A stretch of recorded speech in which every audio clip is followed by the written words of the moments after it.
Hello everyone and welcome to Victoria's Cantina. Today we're having a look at the Hasbro Jurassic World Pteranodon versus Helicopter. Alright you guys, so the Pteranodon versus Helicopter was not something that I ever really planned on picking up. It's just been one of those things that, it was one of the initial releases from the Jurassic World toy line, but it always struck me as just disappointing, just from what I could see.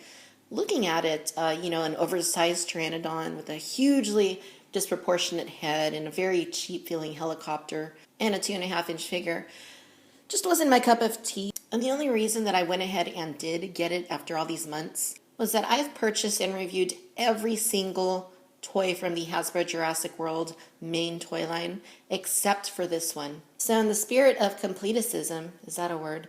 I wanted to go ahead and pick up the Pteranodon versus Helicopter, get it reviewed, that way we could have absolutely everything covered in terms of reviews for Hasbro's Jurassic World toy line. And then maybe it's at some point in the near future do a more comprehensive look back on Hasbro's Jurassic World offerings. But looking here at the Pteranodon, you can see it has the same style packaging that we have seen over and over again.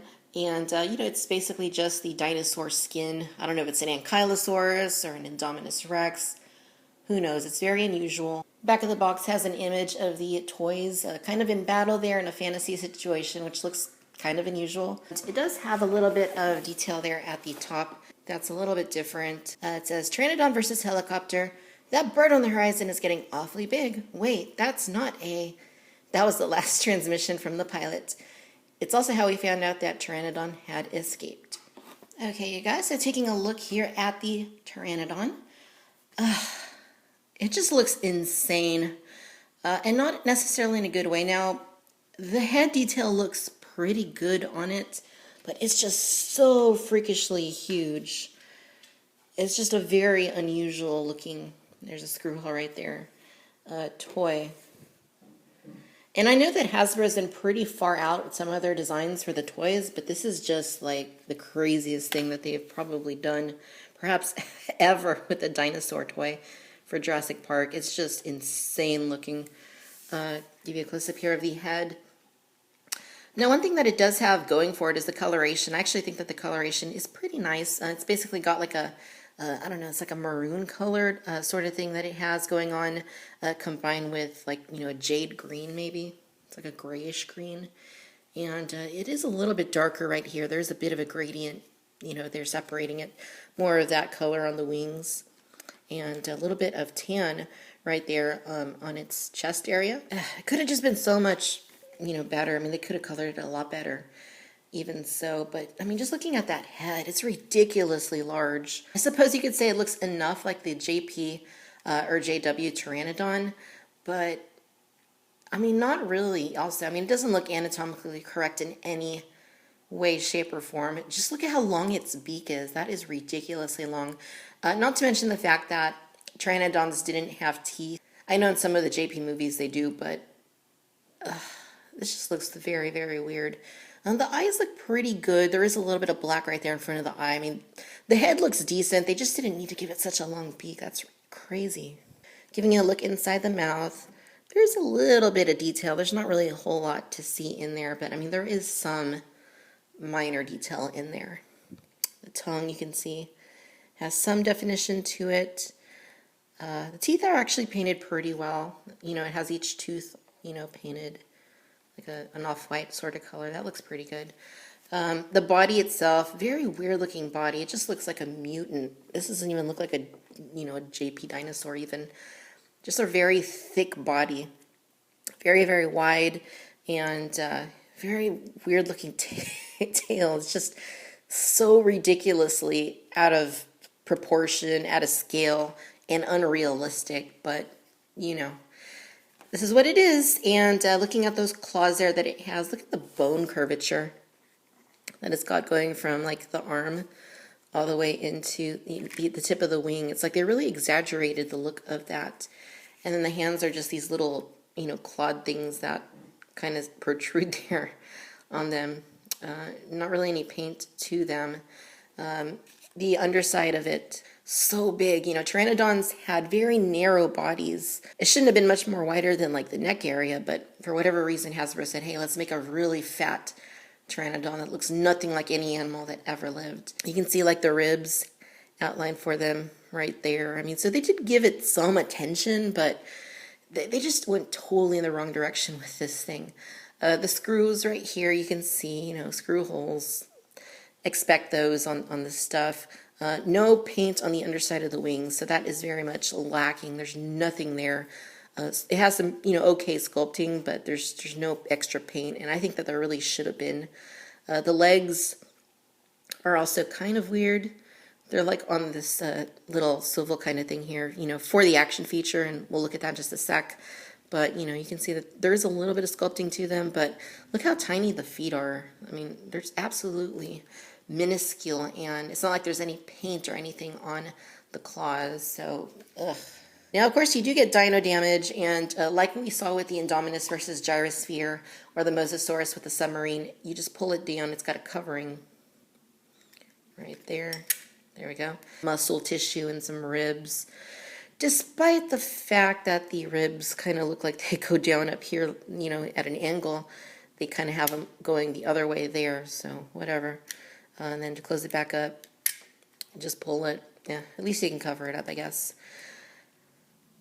The action feature that it has is very similar to what we saw with the Dimorphodon, though this is no Dimorphodon. This is really, basically, you're going to squeeze the legs, and it just kind of does that number right there. I mean, it doesn't, it's weird. I mean, it doesn't just flap the wings, but it like raises its head up and down, which is very odd. And if you want to make it fly, it's not like the Dimorphodon where you could just kind of hold it from the back like that and, you know, squeeze the legs for the wings. With this one, you kind of have to hold it with both hands. You put one hand down here at the bottom and then the other one at the top, and you can kind of just make it fly like that. Yeah, not really sure what they were thinking with this, but this is really bad. Really, really bad. I mean, if there's any redeeming quality about this, it's that, like I said, the coloration is decent, but even then, it's really not that great. I mean, the head looks pretty good, but there's just not a whole lot of this, like, maroon coloring, and there should have been more. Moving along to the helicopter, again, this is probably no more than, like, 5 ounces or something. It's very, very light. It feels very, very cheap. It's very unusually proportioned as well. I mean, just look at the size of the gun that it has down there. I mean, something like that in real life would totally weigh this helicopter down. It's ridiculously large. As far as sculpt goes, it's not that good. It's just not that good. There's some paneling going on, but there's really no paint to it. It's just, you know, this gray color. And like I said, it feels very, very cheap. You get some blue windows here. These are sort of transparent so you can see inside, but you know, these are just, I don't know, I guess that's painted. And then you do get the JW logo.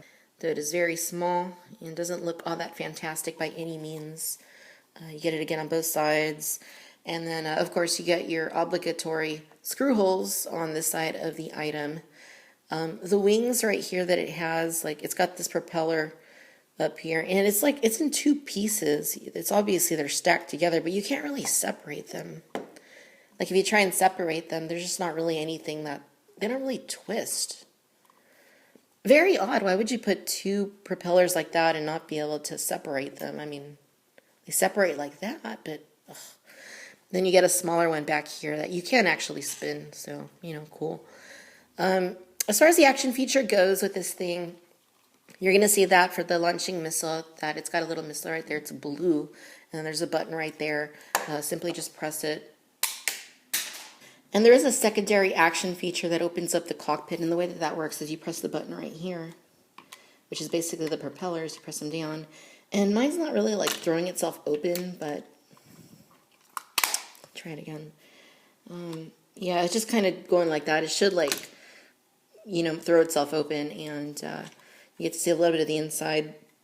Not much to see back here, but, you know, at least here in the cockpit, at least it's a different color, I guess. Ugh, it's just like silver.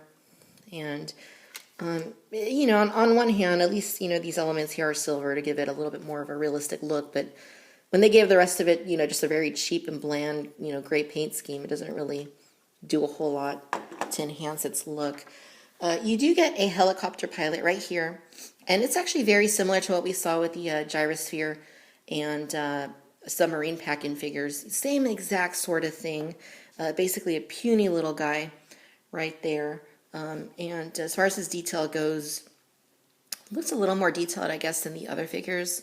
This one actually has a face, which the other ones did not. And I just have a little bit of articulation. Silver there at the head, silver at the arms, and then silver at the legs. So I guess that's more or less 3 points of articulation. Very, very disappointing.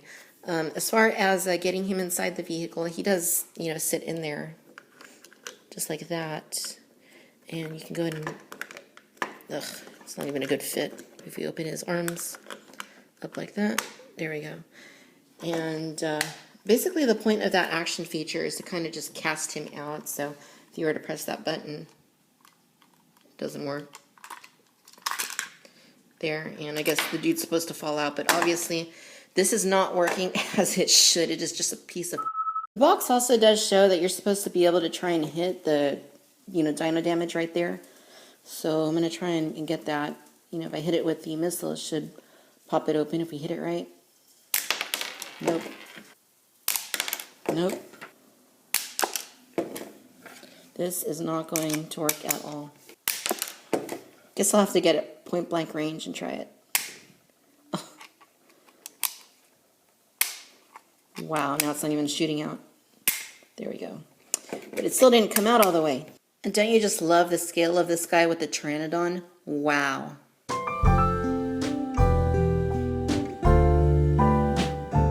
Alright, ladies and gentlemen, so there you have it. This is the Hasbro Jurassic World Pteranodon versus Helicopter.